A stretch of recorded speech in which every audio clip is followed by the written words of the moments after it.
5-6 سال پہلے بیان ہوا تھا زلزلے کیوں آتے ہیں، وہ آڈیو بیان تھا، وہ پتہ نہیں کدھر غائب ہو گیا، اس میں نے پورا اس پہ تفصیل سے بیان کیا تھا کہ دیکھیں ایک تو یہ حقیقت ہے کہ یہ جب زمین ہے نا، اللہ نے جو زمین بنائی ہے تو اس میں ایک نظام بنایا ہے، جیسے اللہ نے ہماری باڈی بنائی تو ہماری باڈی پہ جراثیم ہر وقت حملہ کرتے ہیں اور ہماری باڈی ہر وقت ان سے فائٹ کرتی ہے، یہ نیچرل ایک قدرت کا بنایا ہوا نظام ہے۔ کبھی کبھار وہ جراثیم ہم پہ غالب آ جاتا ہے تو ہماری باڈی کیا ہو جاتی ہے، بیمار ہو جاتی ہے، بیمار ہوتی ہے تو اپنے آپ کو ٹھیک کرنے کی کوشش کرتی ہے، کبھی کوشش میں کامیاب اور کبھی ناکام، کبھی فالج بھی ہو جاتا ہے۔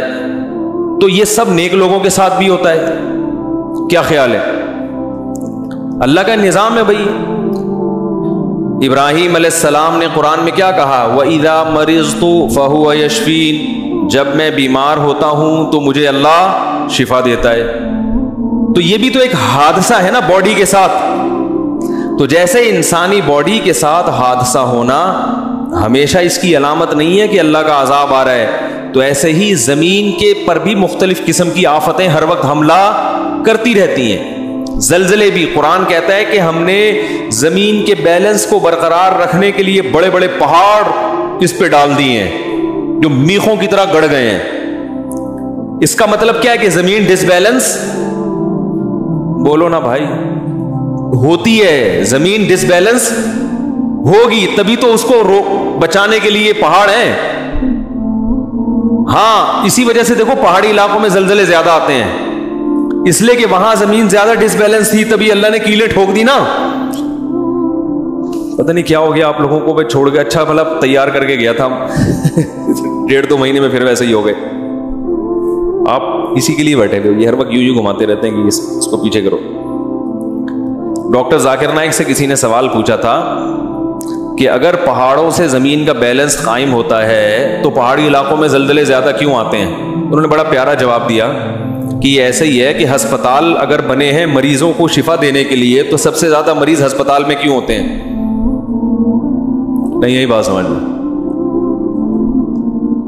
بھائی، اسپتال کا مقصد کیا ہوتا ہے؟ مریض ٹھیک ہو جائے، تو آپ کو ہسپتال کے علاوہ اتنے مریض نظر نہیں آئیں گے، سب سے زیادہ مریض کہاں نظر آئیں گے؟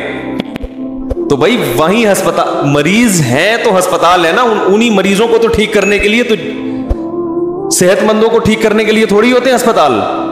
تو اللہ نے قرآن میں فرمایا ہم نے زمین کے بیلنس کو قائم رکھنے کے لیے اس میں بڑے بڑے پہاڑ میخوں کی طرح گاڑ دیے ہیں، اور یہ میخ کہتے ہیں کیل کو نا، تو یہ بھی ایک سائنٹیفک حقیقت ہے کہ پہاڑ جیسے کیل جو ہے نا جب ٹھوکی جاتی ہے تو اس کے جڑ زیادہ اندر ہوتی ہے اوپر سے کم، تو یہ پہاڑ جو ہے نا جتنے اوپر ہوتے ہیں اس سے زیادہ نیچے ہیں، ان کی جڑیں پھیلی ہوئی ہوتی ہیں، پورا ایک پہاڑ ہوتا ہے جو اندر دھسا ہوا ہوتا ہے۔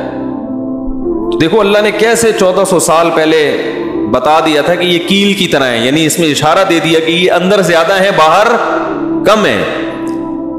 تو اللہ تعالیٰ نے انہی علاقوں میں پہاڑ زیادہ قائم کیے جہاں ڈس بیلنس ہونے کا خطرہ زیادہ تھا، تو اگر یہ پہاڑ نہ ہوتے تو یہ بہت ہچکولے کھاتی زمین، لیکن اللہ نے وہاں پہاڑ ڈال دیے، لیکن کبھی کبھار ڈس بیلنس ہوتی ہے، کیونکہ اللہ نے یہ کہا ہی نہیں کہ میں نے اس کائنات کو بنایا تو اب اس پہ کوئی حادثہ ہی نہیں آئے گا، تھوڑا سا اللہ نے ایسا آپشن رکھا ہے کہ کچھ نہ کچھ، دیکھو اللہ ہمیں ایسا بھی بنا سکتے تھے کہ ہم بیماری لیس ہو جاتے بالکل، کیا خیال ہے؟ ہمارے جراثیم جو ہم پر حملہ کرتے تو ہمارے جراثیم جو ان سے فائٹ کرتے وہ اتنے طاقتور ہوتے کہ ہمیشہ ان پہ غالب ہی آتے رہتے، پھر ہم کبھی بھی بیمار نہ ہوتے، لیکن اللہ کی حکمت نے اس کا تقاضا کیا کہ ایسا نہ ہو۔ کیوں تقاضا کیا وہ میں ابھی انشاءاللہ بتا رہا ہوں، ایسا کیوں کیا اللہ نے، یہ تھوڑا سا رکھا ہے کہ بھئی کچھ حملہ بھی ہوگا، تو اللہ نے پہاڑ زمین پہ قائم کیے زمین کے بیلنس کو برقرار رکھنے کے لیے، مگر اتنا اچھا سسٹم نہیں کر دیا کہ ذرا سا زلزلے کا امکان ہی ختم ہو جائے، تھوڑا بہت اونچ نیچ، بولنے میں کوئی جا رہا ہے یار، تھوڑی بہت اونچ نیچ ہوتی رہے گی، اس میں کیا حکمت ہے میں اس کی طرف ابھی آ رہا ہوں۔ تو یقیناً ایسا ہوتا ہے کہ ہر عذاب قدرت کی طرف سے ہر حادثہ قدرت کی طرف سے عذاب نہیں ہوتا. ساری دنیا کے سارے لوگ نیک بن جائیں پھر بھی سمندر میں سائیکلون بنیں گے. یہ تو قدرت کا نظام ہے. ہوائیں جب چلیں گی تو سب کچھ ہوگا. جیسے آپ کی باڈی پہ حادثہ وہ تو زیادہ خطرناک ہوتا ہے نا زمین پہ حادثے سے, وہ تو ڈائریکٹ آپ پہ حملہ ہو گیا نا. تو آپ کتنے ہی نیک بن جائیں, جراثیم آپ کو نہیں چھوڑیں گے. تو کتنے ہی نیک بن جائیں, یہ قدرتی حادثے بھی آپ کی جان, بولو بھائی, نہیں چھوڑیں.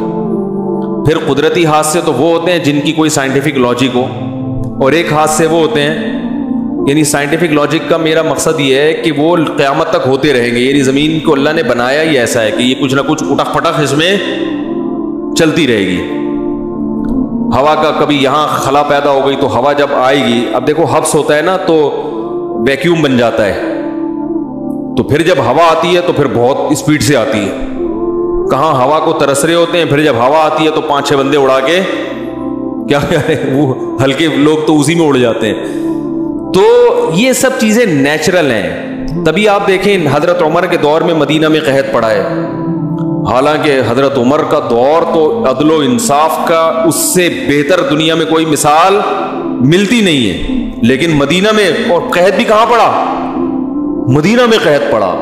اتنے پیارے لوگ, اتنی بہترین حکومت, مگر قحط کی یہ حالت تھی کہ حضرت عمر نے حدود ساقط کر دی کہ چور کا ہاتھ نہیں کاٹا جائے گا. اس لیے کہ ایسے بھوک سے لوگ تڑپ رہے ہیں کہ بھائی ابھی بھی ہم چور کا ہاتھ کاٹیں تو ہو سکتا ہے بیچارے نے اپنا پیٹ بھرنے کے لیے کہیں چور, جان بچانا تو فرض ہے نا بھائی. مسجد کے چپل چورانا جائز نہیں ہے, اس لیے کہ کوئی چور سمجھے کہ یار میں بھی مجبور ہوں ننگے پاؤں, تو لیکن جان بچانا تو فرض ہے نا. تو جان بچانے کے لیے حضرت عمر نے کہا ہو سکتا ہے بیچارہ جان بچانے کے لیے چوری کر رہا ہو, تو وہ چور کے ہاتھ کاٹنا کیا کر دیا, بند. ایسا قحط پڑا تھا. تو یہ قحط بھی پڑتا آ رہا ہے, مسلمان بھی اس سے ہلاک ہوئے ہیں, غیر مسلم بھی ہلاک ہوئے ہیں, کیونکہ اللہ کا ایک بنایا ہوا نظام ہے. کبھی قحط ہوگا, کبھی بارشیں ہوں گی, کبھی زلزلہ آئے گا, کبھی طوفان آئے گا.